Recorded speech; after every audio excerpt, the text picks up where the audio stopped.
Welcome Tamil stocks friends. May 19 திங்கக்கிழமை இன்றைக்கி முக்கியமான நியூஸ் பார்த்துருவோம். அப்புறம் கடந்த வெள்ளிக்கிழமை ஹூண்டாய் மோட்டரோட ரிசல்ட் வந்திருக்கு, Q4 ரிசல்ட், அதையும் பார்த்துருவோம். அப்புறம் முதல்ல இப்போ டிவிடெண்டு, இன்றைக்கி மே 19 வந்து டிவிடெண்ட் அறிவிக்கக்கூடிய கம்பெனி, அப்புறம் ரிசல்ட் அறிவிக்கக்கூடிய கம்பெனிகளை முதல்ல பார்ப்போம். Corporation of India Q4 result அறிவிக்கிறாங்க. அது மாதிரி டிவிடெண்டும் ஃபைனல் டிவிடெண்டும் அறிவிக்கிறாங்க இன்றைக்கி. அப்புறம் வந்து பாரத் எலக்ட்ரானிக்ஸ் ஆடிட்டட் ரிசல்ட் அறிவிக்கிறாங்க, ஃபைனல் டிவிடெண்டும் அறிவிக்கிறாங்க. அப்புறம் DLF Q4 ரிசல்ட் அறிவிக்கிறாங்க, டிவிடெண்டும் அறிவிக்கிறாங்க மே 19. அப்புறம் இன்றைக்கி மே 19 வந்து PI இண்டஸ்ட்ரீஸ் ஆடிட்டிங் ரிசல்ட் அறிவிக்கிறாங்க, ஃபைனல் டிவிடெண்ட் அறிவிக்கிறாங்க, Q4 result. Petronet LNG auditing result, அப்புறம் ஃபைனல் டிவிடெண்ட் அறிவிக்கிறாங்க, Q4க்கான ரிசல்ட்டு. அப்புறம் NLC national lignite corporation auditing result அறிவிக்கிறாங்க, ஃபைனல் டிவிடெண்டும் அறிவிக்கிறாங்க இன்றைக்கி மே 19. அப்புறம் மே 19 இன்றைக்கி வந்து குஜராத் கேஸு ஆடிட்டிங் ரிசல்ட் அறிவிக்கிறாங்க, கூடவே டிவிடெண்டும் அறிவிக்கிறாங்க. IRB இன்ஃப்ரா ஆடிட்டிங் ரிசல்ட் அறிவிக்கிறாங்க, கூடவே ரிசல்ட் மட்டும் அறிவிக்கிறாங்க. IRB இன்ஃப்ரா ரிசல்ட் மட்டும்தான், இது டிவிடெண்ட் இல்லை. நியூ இந்தியா அஸ்யூரன்ஸு மே 19 ஆடிட்டிங் ரிசல்ட் அறிவிக்கிறாங்க, ஃபைனல் டிவிடெண்டும் அறிவிக்கிறாங்க. Karur Vysya bank auditing result, dividend ரெண்டுமே அறிவிக்கிறாங்க, Q4 ரிசல்ட்டு. டாம்ஸ் இண்டஸ்ட்ரீஸு இந்த பென்சிலு, பேனா, இந்த ஸ்டேஷ்னரி ஐட்டம் விற்கிற கடை, அது கம்பெனி ஆடிட்டிங் ரிசல்ட் அறிவிக்கிறாங்க, ஃபைனல் டிவிடெண்ட் அறிவிக்கிறாங்க 19 வோடாஃபோனோட நியூஸ் பார்த்துருவோம். முழு நிலுவைத் தொகைக்கான கோரிக்கையை அரசாங்கம் வந்து நிராகரிச்சிருக்கு. அரசாங்கத்துக்கு செலுத்த வேண்டிய 5 பில்லியன் தொகையை தள்ளுபடி செய்யணும்னு சொல்லி கடனில் தவிச்சுக்கிட்டு இருக்க தொலைத்தொடர்பு நிறுவனமான வோடாஃபோன் ஐடியா அரசாங்கத்திட்ட கேட்டிருந்துச்சு. அதை வந்து அரசாங்கம் நிராகரிச்சிருச்சு. அதை எதிர்த்து வோடாஃபோன் ஐடியா வந்து மனு தாக்கல் செஞ்சுருக்கு உச்சநீதிமன்றத்தில். இப்போ வந்து ஏப்ரல் 29 அன்னைக்கு வோடாஃபோனோட தலைமை நிர்வாக அதிகாரி அக்ஷயா முந்த்ராவோட $9.76 பில்லியன் நிலுவைத் தொகைக்கான வட்டி மற்றும் அபராதத்தை தள்ளுபடி கோரிக்கை அரசாங்கம் தள்ளுபடி செஞ்சிருச்சு இன்னும் ராய்ட்டர் தெரிவிச்சிருக்கு. கோரிக்கையை பரிசீலிக்க முடியாது அப்படின்னு சொல்லி தகவல் தொடர்பு அமைச்சு வந்து உறுதி சொல்லியிருக்கு. 2019 அன்னைக்கு 19ஆம் ஆண்டில் உச்சநீதிமன்ற உத்தரவுப்படி நிலுவையில் உள்ள ஸ்பெக்ட்ரம் மற்றும் வருவாய் பகிர்வு தொகையை செலுத்த நிறுவனம் சிரமப்பட்டு வருது. இந்த நிறுவனங்களின் மீதான தேவைகள் பில்லியன் கணக்கான டாலரை அதிகரிச்சிருக்கு. வோடாஃபோனுக்கு உதவ அரசாங்கம் காலப்போக்கில் என்ன பண்ணுச்சுன்னா, நிலுவைத் தொகையில் ஒரு பகுதியை பங்குகளாக மாற்றி 49% பங்குகளாக உயர்த்திக்கிருச்சு அரசாங்கம் வச்சுருக்கு. இப்போ இந்த வழக்கை உச்சநீதிமன்றம் இந்த வாரம் விசாரிக்க போகுது. வோடாஃபோன் ஐடியா கோரிக்கையை நீதிமன்றம் பல முறை நிராகரிச்சிருக்கு. அபராதமும் வட்டியும் 5 பில்லியனை தாண்டி உள்ளதாக நிதி அமைச்சகம் சொல்லியிருக்கு. ஏர்டெல் நிலுவைத் தொகையை வந்து எதிர்கொண்டு பல முறை தோல்வி அடைஞ்சிருக்கு, அது வேறு விஷயம். ஏர்டெல் இதை மாதிரி ஆயிருக்கு. வோடாஃபோன் நிறுவனம் நிதியாண்டு 26க்கு அப்பால் செயல்பட முடியாது. இந்த மாதிரி நிலைமை போச்சுன்னா 2026க்கு அப்புறம் செயல்பட முடியாது. இது நாட்டுக்கே பெரும் கேடாக அமையும், உலகளாவிய முதலீட்டாளர்களோட நம்பிக்கையை கெட்டுரும் அப்படின்னு சொல்லி நிர்வாக அதிகாரி கூறுறாரு. செப்டம்பர் மாத நிலவரப்படி வோடாஃபோன் ஐடியாவோட கடன் தொகை 25 பில்லியனாக இருக்குன்னு சொல்லி CLSA கூறியிருக்கு. இப்போ இதில் என்னோட கருத்து என்னென்னா, வோடாஃபோன் ஐடியா மாதிரி ஒரு கம்பெனியை நம்ம வந்து அழிவில் விட்டுறக்கூடாது. அரசாங்கம் இதுக்கு ஒரு நல்ல முடிவாக எடுக்கணும். காரணம் என்னன்னா, இப்போ இவ்வளோ பெரிய மக்கள் தொகை 140 கோடி மக்கள் தொகை கொண்ட இந்தியாவில் வெறும் 2 ப்ரொவைடர் மட்டும் இருந்தாங்கன்னா அவங்க வச்சது தான் சட்டம். அவங்க எவ்வளவு டெலிஃபோனுக்கு போடுறாங்களோ அதான். ஏழை பாளைய ரொம்ப வறிய நிலையில் உள்ளவங்கலாம் ஃபோனை பயன்படுத்தி ஆகின்ற சூழ்நிலையில் இருக்காங்க. அப்போ இந்த 2 பேர் தான் நாட்டோட இதவே தீர்மானிப்பாங்க, இந்த கம்யூனிகேஷனையே. அதனால் இது நல்லதில்லை, நாட்டுக்கு பெரும் ஆபத்து. சின்ன சின்ன நாடுகள், இப்போ சிங்கப்பூர் எடுத்துக்கிட்டிங்கன்னா 2-3 ப்ரொவைடர் இருக்கிறாங்க. அது குட்டி நாடு, இந்தியாவோட ஒப்பிடும்போது சென்னை அளவு தான் அது. அதுக்கே 3 பேர் இருக்கிறாங்க போட்டிக்கு. அப்போ அதே மாதிரி மலேசியா இப்போ ஒரு தமிழ்நாடு அளவு உள்ள ஒரு நாடு தான். அந்த நாட்டில் ஒரு 3 பேர் இருக்கிறாங்க. இந்த மாதிரி எல்லாம் இருக்கிற காரணம் என்னென்னா, அது வந்து ரொம்ப முக்கியம் டெலிகம்யூனிகேஷன். இதில் வந்து அரசாங்கம் கவனம் எடுத்து இந்த இதை அழிவுலேருந்து பாதுகாக்கணும், ஏதாவது ஒரு வழி பண்ணணும். அது நடக்கும்னு நம்ம நம்புவோம். ஏன்னா இது நம்ம பொதுமக்களுக்கு ரொம்ப ஆபத்து. 2 ப்ரொவைடர் இருப்பாங்க, அவங்க 2 பேரும் சேர்ந்து பேசிக்கிட்டு எவ்வளோ விலை விற்கிறாங்களோ அதை தான் நம்ம ஏற்றுக்கிட்டு ஆகணும். அது மாதிரி இது ஏன்னா ரொம்ப இம்பார்ட்டண்டானது இந்த கம்யூனிகேஷன். அது இல்லாமல் நம்ம இருக்கவே முடியாது. அடித்தட்டு மக்கள்லேருந்து எல்லாரும் பயன்படுத்திக்கிட்டு இருக்க ஒரு விஷயம். கரண்ட்டு மாதிரி, மின்சாரம் எவ்வளோ முக்கியமோ அதை மாதிரி இது. அதனால் இதுக்கு ஒரு நல்ல முடிவாக வரும்னு நம்மளும் யோசிக்கணும். இது மக்களுக்கு புரியணும். வோடாஃபோன் அழியிறது மக்களுக்கு தான் கேடு. அப்புறம் 2வது நியூஸ் வந்து எலக்ட்ரானிக் காம்பனன்ட்ஸ், அதாவது மின்னணு கூறுகளை உற்பத்தி செய்யும் திட்டத்துக்கு விண்ணப்பங்களை வந்து 70 விண்ணப்பங்களை மத்திய அரசாங்கம் பெற்றிருக்கிறதா அஸ்வினி வைஷ்ணவ் சொல்லியிருக்கிறாரு மினிஸ்டரு. விண்ணப்பங்களில் வந்து பெரும்பாலானவை வந்து நடுத்தர மற்றும் சிறு நிறுவனங்கள்னு சொல்லி ஏஎன்ஐ செய்தி வெளியிட்டிருக்கு. அமைச்சர் வந்து பெயர்களை வெளியிடலை. இருந்தாலும் டாடா எலக்ட்ரானிக்ஸு, டிக்சன் டெக்னாலஜி ஆகிய வந்து ஆர்வம் காட்டியிருக்க பெரிய நிறுவனங்கள். அப்புறம் சின்ன நிறுவனங்கள் வந்து விண்ணப்பித்திருக்கு நிறையா. நடுத்தர நிறுவனங்களும் 80% விண்ணப்பங்கள் வந்திருக்கு, சின்ன மற்றும் குறு மற்றும் நடுத்தர நிறுவனங்கள். அப்போ இந்த நிறுவனங்களிடமிருந்து இசிஎம்எஸ் விண்ணப்பங்களை பெற்றிருக்கு. அதாவது எலக்ட்ரானிக் காம்பனன்ட்ஸ் மேனுஃபேக்சரிங் ஸ்கீம் அது பெற்றிருக்கு. மே 1 ஏற்க தொடங்கியிருக்கு இந்த விண்ணப்பங்களை. மின்னணு துறையில் நாட்டின் பழமையான அமைப்பான இந்திய மின்னணுவியல் தொழிற்சங்கம் வந்து எல்சினா மின்னணு பொருட்களின் தேவை வந்து 2030 சுமார் 248 பில்லியனாக இருக்குன்னு சொல்லியிருக்கு. இந்திய மதிப்பில் 21 லட்சம் கோடியாக இருக்குன்னு சொல்லி மதிப்பிட்டிருக்காங்க. இதில் வந்து என்னென்னா அரசாங்கம் வந்து இந்த 500 பில்லியனை பூர்த்தி செய்ய தேவைப்படும் திட்டம் அரசாங்கத்திட்ட எதுவுமே இல்லை. இவ்வளவு தேவை இருக்குது 2030 ஆனால் அரசாங்கம் அதுக்கான எந்த திட்டத்தையும் எடுக்கலை. அப்படி இல்லாத பட்சத்தில் இது வந்து இறக்குமதி மூலம் தான் பூர்த்தி செய்யப்படும் அப்படின்னு சொல்லியிருக்காங்க. இதிலேருந்து என்ன தெரியுதுன்னா, மின்னணு பொருட்களோட உற்பத்தி அந்த சர்க்கியூட் போர்டு நிறையா இருக்குது, உங்களுக்கு தெரியும் எலக்ட்ரானிக்ஸில். அந்த எல்லாமே வந்து இந்த இது எதுவுமே எந்த திட்டமும் இப்போதைக்கு நம்மகிட்ட இல்லை. ஏன்னா தேவைகள் அதிகமாக இருக்குது. 500 பில்லியனுக்குள்ள தேவைகள் இருக்குது 2030. அப்போ இது என்னென்னா இறக்குமதி தான் செய்யணும். அப்படிங்கும்போது நம்ம கவனம் வைக்கணும் இந்த எலக்ட்ரானிக்ஸ் பொருள் கம்பெனி மேலே. குறிப்பாக வந்து இதில் லீடர் பார்த்திங்கன்னா டாடா எலக்ட்ரானிக்ஸும் டிக்சன் டெக்னாலஜியெல்லாம் கவனிக்கலாம். ஆனால் விலை கொஞ்சம் எக்ஸ்பென்சிவாக இருக்குது. நம்ம அதை கொஞ்சம் அடுத்து பேசணும் அதை பற்றி.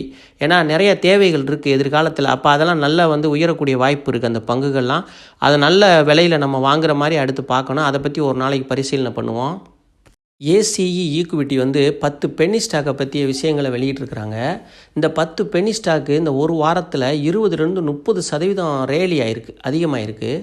அது காரணம் என்னென்னா, மே 16 முடிவடைந்த வாரத்தில் 1000 கோடிக்கு குறைவான மார்க்கெட் கேபிட்டலு, பங்கு விலை வந்து 20 ரூபாய்க்கும் குறைவாக இருக்குது. அப்புறம் வேல்யூம் வந்து 5 லட்சம் வேல்யூம் வரைக்கும் வர்த்தகம் ஆகிருக்கு, 5 லட்சம் பங்குகள் வரைக்கும். இந்த அடிப்படையில் இந்த 10 பங்குகளை தேர்வு செஞ்சு ஏசிஇ ஈக்விட்டி வெளியிட்டிருக்கு. அப்புறம் வந்து அதில் ஃபஸ்ட்டு பார்த்தீங்கன்னா Lesha industry ₹1.42, Mangalam industrial finance ₹1.93, Subex Subex வந்து ₹14.20, சிஜி இன்ஜினியரிங் வெறும் 74 ultra cap India ₹10.50, Indian Infotech software ₹1.09, Vikas life care ₹2.77, all stone textiles India 58, Sarveshwar foods ₹7.37, Madhav infra projects ₹14.95. இப்போ இந்த 10 ஸ்டாக்கை வெளியிட்டிருக்கு. இது வந்து இந்த பென்னி ஸ்டாக்கை பொறுத்தவரை லாட்டரி மாதிரிங்க.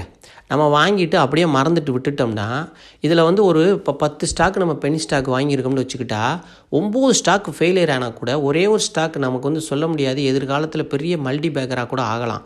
ஆச்சுன்னா இந்த 9 ஸ்டாக்கோட நஷ்டத்தையும் அது சரி கட்டி பல மடங்கு நம்ம பணத்தை உயர்த்தி கொடுத்துரும். காரணம் என்னென்னா, எல்லாமே மோசமாக இருக்குன்னு சொல்ல முடியாது. ஏதோ ஒரு ஸ்டாக்கு அதிர்ஷ்டமாக மேலே வந்துடும். ஒரு 10 வருஷமோ 5 வருஷத்தில் எங்கேயோ இருக்கும். அது மாதிரி தான் இந்த பென்னி ஸ்டாக்கோட விஷயங்களை நம்ம புரிஞ்சுக்கிறணும். ஆனால் முழுமையாக பென்னி ஸ்டாக்கில் போய் பெரிய முதலீடுகளை பண்ணிடக்கூடாது. லாட்டரி சீட்டு எப்படி வாங்குவீங்க? ஒரு ₹100 ₹500 போட்டுட்டு மறந்துட்டு அது ஒன்றும் நமக்கு பெரிய பாதிப்பு வராது.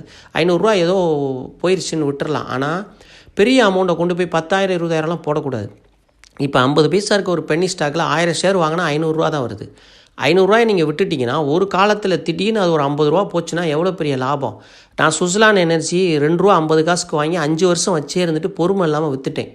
₹2.50 பல்காக வாங்கியிருந்தேன், ஒரு கிட்டத்தட்ட 10,000 ஷேரு. அது இன்றைக்கி விலையை பாருங்கள் எப்படி விற்கிதுன்னு. நம்ம யாருமே எதிர்பார்த்துருக்க மாட்டோம். அது ₹2.50 ₹3 இருந்துச்சு பல வருஷமாக, பொறுமை இல்லாமல் விற்றேன். அது மாதிரி நம்ம விற்க வேண்டியதில்லை. அதை அப்படி விட்டுட்டா கூட நம்ம பிள்ளைங்களோட எதிர்காலத்துக்காக அந்த பங்குகள் உதவும். அதே மாதிரி பார்த்திங்கன்னா எம்ஆர்எஃப் டயரு, அது வந்து 2000 வந்து ₹100 விற்றுச்சு. ₹100 அதை வாங்குறதுக்கு பெருசாக யோசிச்சுக்கிட்டு இருந்தோம். நானும் யோசிச்சிருக்கேன். இன்றைக்கி யோசிக்கிறேன், அன்றைக்கி ஒரு எம்ஆர்எஃப் ஒரு 100 வாங்கியிருக்கலாம், கஷ்டப்பட்டு வாங்கிட்டு விட்டுருந்தோம்னா இன்றைக்கி ₹1.25 நம்மளோட மதிப்பு, 1 கோடியே சம்திங் இருக்கும். அதோட விலையை பார்க்கணும். அது மாதிரி இப்போ என்னென்னா, இதுதான் இந்த பென்னி ஸ்டாக்கில் உள்ள விஷயங்களை நீங்கள் புரிஞ்சுக்கிறணும். 1000 ஸ்டாக்கை வாங்கிட்டு அப்படியே மறந்துடணும். ₹400 ₹500 வர்ற மாதிரி வாங்கிட்டு, இல்லை 500 கூட வாங்கலாம்.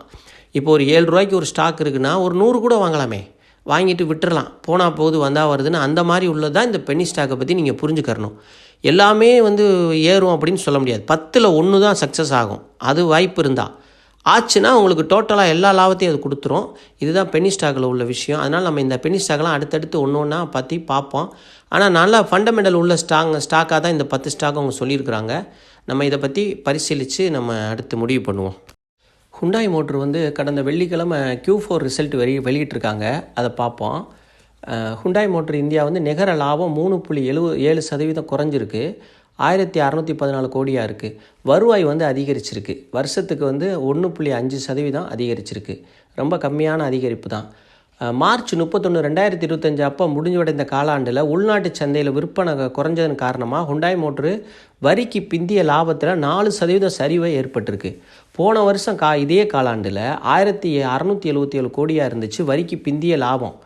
அதே மாதிரி அதமான மொத்த வருமானம் வந்து சென்ற வருடம் வந்து காலாண்டில் 17,671 கோடியாக இருந்திருக்கு. இந்த காலாண்டில் வந்து 17,940 கோடியாக உயர்ந்திருக்கு. அப்புறம் 4வது காலாண்டில் உள்நாட்டு சந்தையில் 1,53,550 யூனிட்டுகளை விற்றுருக்குறாங்க. அதாவது 1,53,550 விற்றுருக்குறாங்க. ஆனால் போன வருடம் இதே காலாண்டில் 1,60,031 யூனிட் விற்றுருக்குறாங்க. கிட்டத்தட்ட 3000 யூனிட்டுக்கிட்ட அதிகம். கிட்டத்தட்ட 7,000 யூனிட்டுக்கிட்ட அதிகம். அது மாதிரி பார்த்திங்கன்னா ஏற்றுமதி வந்து 33.400 வாகனத்திலேருந்து 38.100 வாகனமாக அதிகரிச்சிருக்கு. ஏற்றுமதி நல்லா அதிகரிச்சிருக்கு. கிட்டத்தட்ட 33,000 38 5,000 ஏற்றுமதி வாகனங்கள் அதிகரிச்சிருக்கு. அது ஒரு நல்ல விஷயம். போன வருஷம் நிதியாண்டு முழுவதும் வரிக்கு பிந்திய லாபம் 6,060 கோடி லேருந்து 5,640 கோடியாக குறைஞ்சிருக்கு. ஒரு வருஷம் ஃபுல்லாக கிட்டத்தட்ட இது ஒரு 400 கோடி கிட்ட குறைஞ்சிருக்கு. அப்புறம் டிவிடெண்ட் வந்து ஒரு பங்குக்கு 21 ரூபா கொடுக்குறாங்க. அருமையான டிவிடெண்ட் கொடுக்குறாங்க. நீண்ட கால முதலீட்டு வளர்ச்சிக்கு இந்த நிறுவனம் என்ன பண்ணியிருக்குன்னா 7,000 கோடி முதலீடு பண்ணியிருக்கு. இன்வெஸ்ட் பண்ண திட்டமிட்டிருக்கு. இன்னும் பண்ணலை, பண்ணுறதுக்கு திட்டம் வச்சுருக்கு. அது மாதிரி 2026லேருந்து 2030 நிதியாண்டில் 6 புது மின்சார வாகனம் அறிமுகப்படுத்துது, புது மாடல். அது போக மின்சார வாகனம் 6, அது போக நார்மலாக உள்ளது 26 மாடல்களை அறிமுகம் செய்கிறது கம்பெனி திட்டமிட்டிருக்கு. இதெல்லாம் கம்பெனியோட விவரம். பாசிட்டிவ் அப்படின்னு சொன்னால் கம்பெனிக்கு ஏற்றுமதி நல்லா வளர்ச்சி அடைஞ்சிருக்கு. ஏற்றுமதி வளர்ச்சி அடைகிறது ரொம்ப நல்லது ஒரு கம்பெனிக்கு.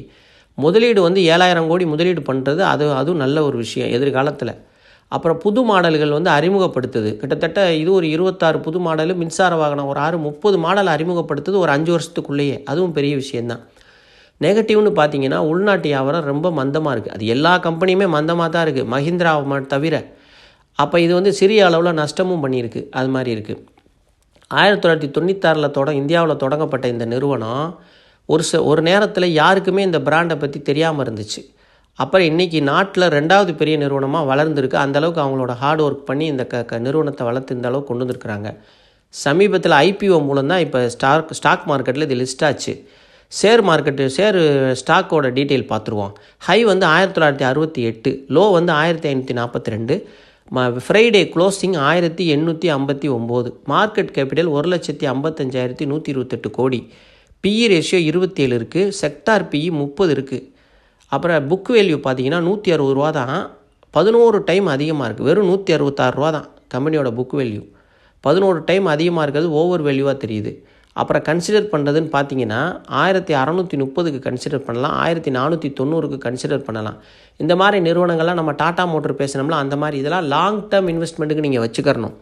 எதிர்காலத்தில் ஒரு அமௌண்ட்டுக்கு வாங்கிட்டு அதை அப்படியே விட்டுறணும். உங்களால் முடிஞ்ச அளவுக்கு 1 ஸ்டாக்கோ 2 ஸ்டாக்கோ 5 ஸ்டாக்கோ, ஆனால் கன்சிடர் பண்ணுற ரேஞ்சு வந்து ரொம்ப முக்கியம். இப்போ போய் உள்ளே மாட்டிடக்கூடாது.